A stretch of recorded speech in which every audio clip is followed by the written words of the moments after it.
Bonjour tout le monde, c'est toujours l'ingénieur Chris Muchita devant vous, l'ingénieur en sécurité électronique et réseau informatique. Aujourd'hui, je vais devoir vous expliquer comment configurer des antennes Ubiquiti. Je vais vraiment vous expliquer comment connecter une antenne comme un AP et comment configurer les autres antennes comme des stations. Parce que l'objectif est de pouvoir partager, de pouvoir ramener par exemple des images, des caméras à distance. Comment est-ce que nous pouvons vraiment configurer des antennes Ubiquiti?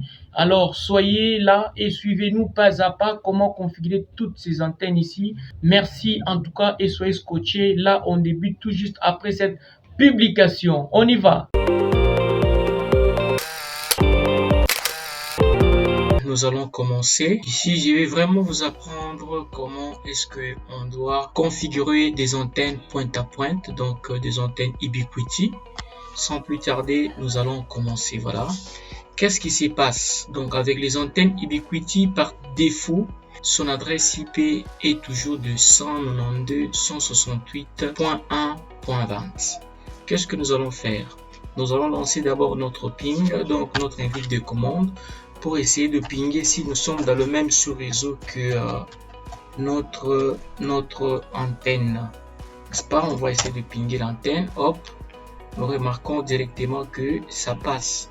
Pourquoi? Tout simplement parce que sur ma carte réseau ici, nous allons voir mon adresse IP sur mon ordinateur et dans le même sous-réseau que cette antenne. Vous pouvez trouver que non, ça ne passe pas. Vous allez juste venir sur votre carte réseau, tout mettre dans le même sous-réseau, n'est-ce pas?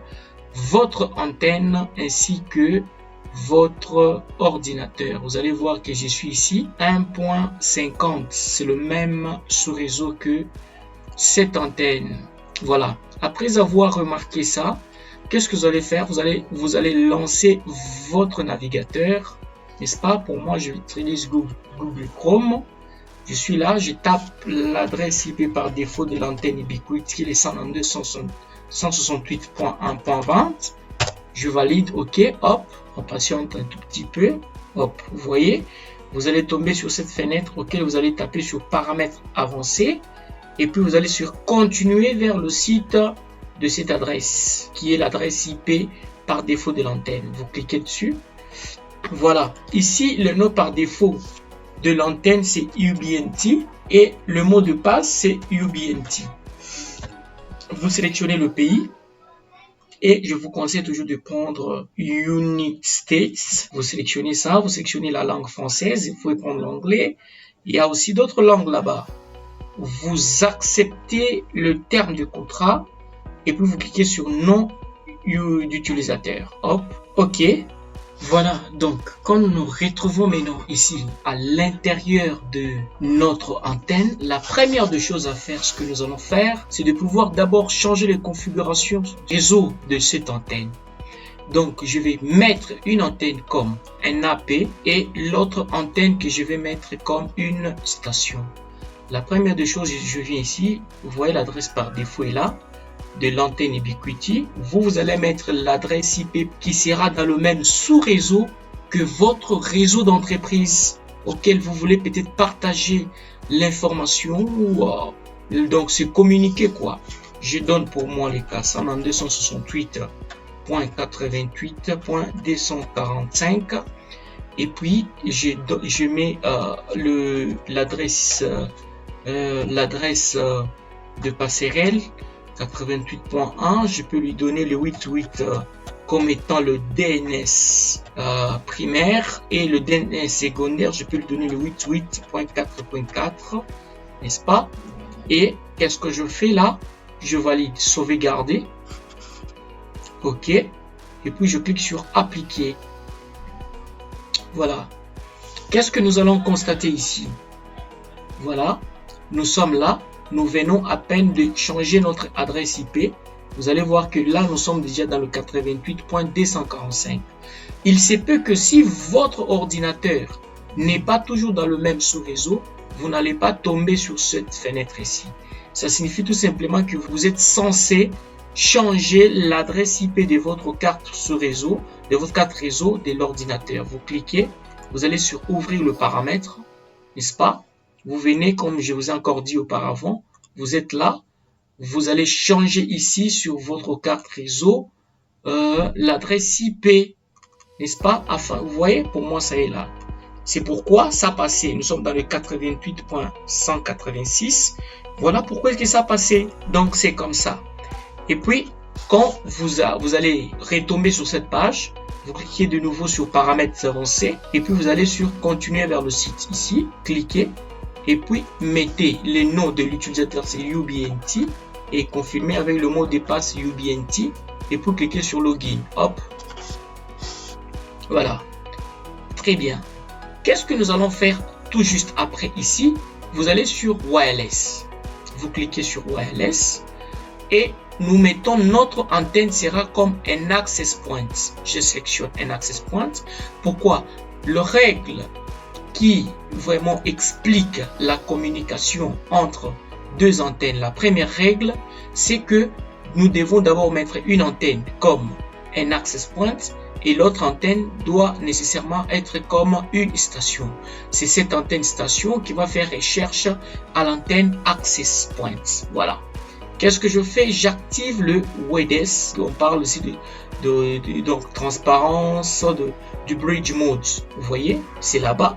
Ici, je vous conseille de ne pas très souvent activer les SSID. Ça va cacher le nom de cette antenne lorsque l'antenne station va faire appel, va rechercher pour se connecter. Alors, laissez ça désactivé. Ici, vous pouvez donner le nom de l'antenne, du SSID de l'antenne, que moi, je mets par exemple, bon, j'écris comme cela. Quelque chose comme ça. Voilà. Ici, par rapport, n'est-ce pas, au channel width, laissez le 40 MHz et ici, la fréquence, vous pouvez laisser auto, ça va? Et puis par après, si la distance entre vos antennes n'est pas aussi trop longue, vous pouvez réduire la puissance, n'est-ce pas, de sortie, la puissance d'émission. N'est-ce pas? On peut le réduire.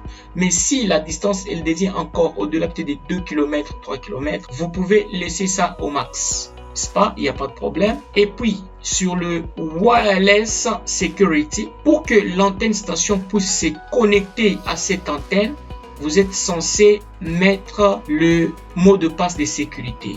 Hop, je mets et j'écris le mot de passe. Je mets le mot de passe et puis hop, qu'est-ce que je fais? Je clique sur Change. Voilà. Après avoir cliqué sur Change, je peux aller maintenant sur le premier onglet ici que vous voyez là-bas pour désactiver le Air Max. Très souvent, cette fonctionnalité, bon, en communication des antennes ici, complique très souvent. Voilà pourquoi est-ce qu'il faut toujours désactiver ça, le Air Max. Et puis par après, vous cliquez sur Change, hop, et puis vous faites sur Apply. N'oubliez toujours pas de cliquer sur Apply. Et puis hop, n'est-ce pas? Là, nous venons à peine donc de configurer notre première antenne, une antenne access point. Voilà, hop. Qu'est-ce que je fais? On peut encore faire, je peux actualiser, hop. Ok, tout va bien. Je vais maintenant configurer la deuxième antenne comme étant une antenne station. Sur ce, vous cliquez, je peux cliquer sur le navigateur pour ajouter une page web encore. Que je vais taper encore l'adresse IP par défaut qui est les 192.168.1.20. Je valide. Ok, on se retrouve sur les mêmes choses qui ont été effectuées sur l'antenne précédente ici sur le M5. Vous voyez, et vous cliquez sur paramètres avancés. Continuez vers le site de 192.168.1.20. Vous cliquez là-bas. Hop. Nous allons mettre les noms par défaut, c'est toujours UBNT. Et puis, je mets encore UBNT, vous sélectionnez le pays, ici, hop, United States, vous pouvez mettre quand même, il est là, n'est-ce pas, les États-Unis, vous laissez la langue française, vous cochez ici pour donc confirmer l'acceptation du terme de contrat pour cette antenne, et puis vous cliquez sur se connecter, hop, très bien, voilà. Après avoir eu à se connecter là-dessus, qu'est-ce que nous allons faire? Nous allons sur Network. C'est la première des choses à faire. Vous voyez, je vais mettre l'antenne dans le même sous-réseau que l'antenne Access Point. Je mets 88.200 46 cette fois-là, et je donne le gateway 88.10.1. Voilà. Et DNS, je fais toujours le 88. Hop. Et puis ici, je peux mettre le 8844. Voilà. Ce sont le DNS, n'est-ce pas, pour la résolution d'adresse IP en nom, non en adresse IP. Merci. Et puis, je vais cliquer sur je fais régler. Hop. Ici, si je clique sur Change, avec certaines antennes de nanostation M2, il demande tout d'abord de changer le mot de passe afin que la configuration ou le changement de paramètres prenne en charge. Je clique sur Change. Hop. Vous voyez? Là, on me dit tout d'abord de changer, n'est-ce pas, le mot de passe de cette antenne. L'ancien mot de passe, c'était UBNT. Et puis, je crée maintenant le mot de passe qui, par défaut, je peux mettre comme cela. Ok, je confirme. Hop. Ok. Et puis, cliquez sur changer.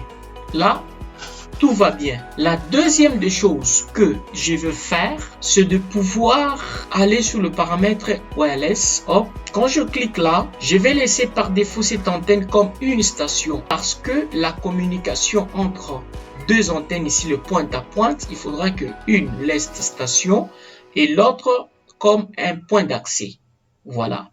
Et puis, qu'est-ce que nous allons faire? Sélectionner ici. J'ai sélectionné l'antenne relais. Vous voyez l'antenne que j'ai mis comme une antenne station.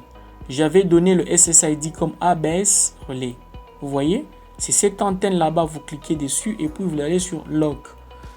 Une fois que vous avez, n'est-ce pas ça va vous demander de confirmer avec le mot de passe, n'est-ce pas? Et puis je fais changer. Clique sur Change. Je peux même essayer de pinguer l'autre antenne à travers toujours l'antenne ici. Je peux pinguer sur 192.168.245. Voilà. Et puis Start. Hop.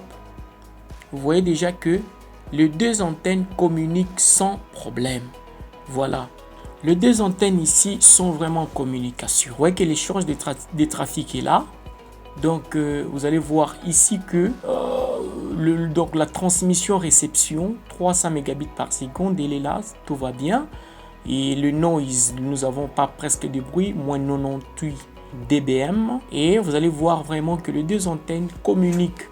Voilà, je peux encore aller sur l'antenne qui est émettrice, qui est l'antenne à access point. Vous allez voir que la communication entre cette antenne, n'est-ce pas, transmission, tout ça, tout va bien. L'antenne ici que j'ai nommée ABS relais et puis l'autre qui je n'ai même pas renommé qui est toujours dans nos stations. Vous voyez, vous allez voir que vraiment les deux antennes communiquent sans problème. Nous avons la nanostation qui est là, toute la communication et le trafic d'échange est là. Vous allez voir que le trafic, la communication entre les deux antennes passe sans problème. Voilà. Observez bien. Ok. Ok. Vous allez voir que tout va bien. C'est que la communication se passe sans problème. Je peux pinguer vraiment l'antenne. Les 192.168.245. Voilà. Tout va bien. Voilà. Sur le D146, donc les deux antennes sont dans le même sous-réseau. Merci de nous avoir suivis. Voilà, c'était la fin de cette vidéo et je pense que vous êtes vraiment à mesure de configurer des antennes Ubiquiti, n'est-ce pas, pour transmettre des informations à distance. Voilà, je suis très content et surtout si cette vidéo vous a plu, laissez-nous un like et n'hésitez pas de vous abonner pour ne rater aucune des vidéos prochaines que nous allons toujours balancer sur notre chaîne qui est toujours nommée la sécurité électronique et réseau informatique. Je vous remercie, à la prochaine.